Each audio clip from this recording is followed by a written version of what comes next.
Prangka siya at totoo. Ating mas kilalanin si Kim Valerie Orencio sa Olongapeñong may kwentong kakaiba at kahanga-hanga ni DJ Nicole Jose.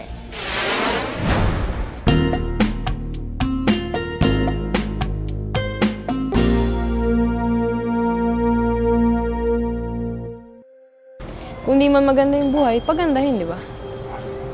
Kasi kung lagi kang malungkot, ano mangyayari sa'yo? E di pasayahin mo sarili mo sa simple na bagay.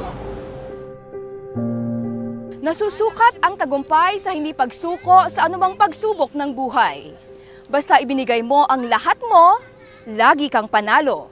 Malakas na personalidad ay taglay niya. Tibay ng loob, pagsisikap, pagtitiyaga. Narito po ngayon ang kwento ni Kim Valerie Orencio, ang That's My Tomboy ng Olongapo.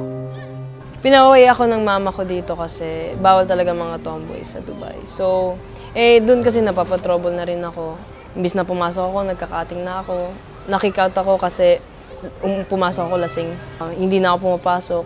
Umalis ako sa bahay, hindi ako umuwi. Hanggang naghahanap na sila, hindi na nila ako makontak. Yung nahanap naman na nila ako, sabi ni mama, tama na. Umuwi ka na ng Pilipinas. Everybody deserves a second chance, aniya. Tanggap niya ang mga pagkakamali niya. Naging pasaway, ilang beses na kick out sa school at marami pang iba. Lahat naman siguro natatry yung bisyo. Nasa atin na lang yun kung itutuloy o hihinto. Kasi minsan malulung ka na hanggat sa ikasisira ko, di ba? Pero ang importante ay ang pagnanais niyang magbago at muli makipagkasundo sa kanyang ina, sa kanyang pamilya. Parang nagalit ako kasi parang nilalayo niya ako sa mga tropa ko. Siyempre, hindi ko pa maintindihan sila lang nakikita ko eh. Hindi ko na nakikita yung pamilya ko eh. Siguro lost lang ako kasi si ate ko kasi umuwi ng Pilipinas. Kumbaga, nawala yung parang mag-guide ba? Kasi iba yung closeness namin ng ate ko. Naaalala ko lagi siya yung nagbibihis sa akin, nagpapaligo, syempre, di ba? So, natatandaan ko yun kung paano siya nag-alaga. Siya ang tinanghal na first runner-up sa patimpalak sa isang noontime show sa telebisyon para sa mga tomboy. Husay sa pagkanta, galing sa pagsayaw ang ipinamalas niya. Ang nasabing contest ay nagsilbing daan din upang matanggap siya ng kanyang ina. Mula nung showtime, parang nabuksan yung isip niya, di ba? Tapos si ate ko, mas lalo kaming naging close. Pasalamat ko sa showtime, binigyan nila ako ng chance talaga. Siya si Kim Valerie Orencio, 20 taong gulang mula sa Barangay Barreto. Ipinanganak taong 1993, unang araw ng Agosto. Pagiging online teacher ang nasubukang pasuking trabaho. Pangalawa sa 3 babaeng magkakapatid, lumaking malayo sa piling ng mga magulang. OFW ang kanyang ina, produkto ng wasak na pamilya.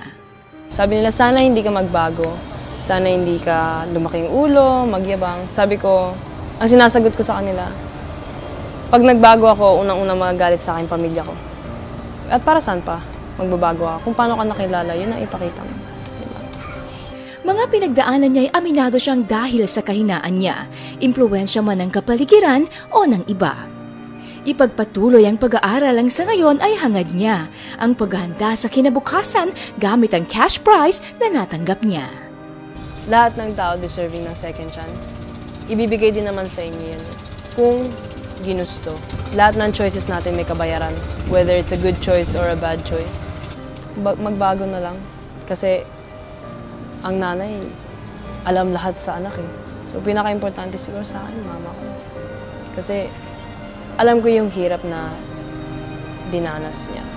Na hindi ko siguro mararanasan. Kasi binigyan niya ako magandang buhay. Sa loobin at katapatan ay mga bagay na pinahahalagahan niya. Ang paggawa ng nararapat, ang paggawa ng tama. Mahalaga din para sa kanya ang kagustuhang makabangon pagkatapos ng pagkakadapa. Ito po ang Olongapeñong may kwentong kakaiba at kahanga-hanga ng Batanggapon News TV. Ako po si Kathleen DJ Nicole Jose. Hanggang sa muli.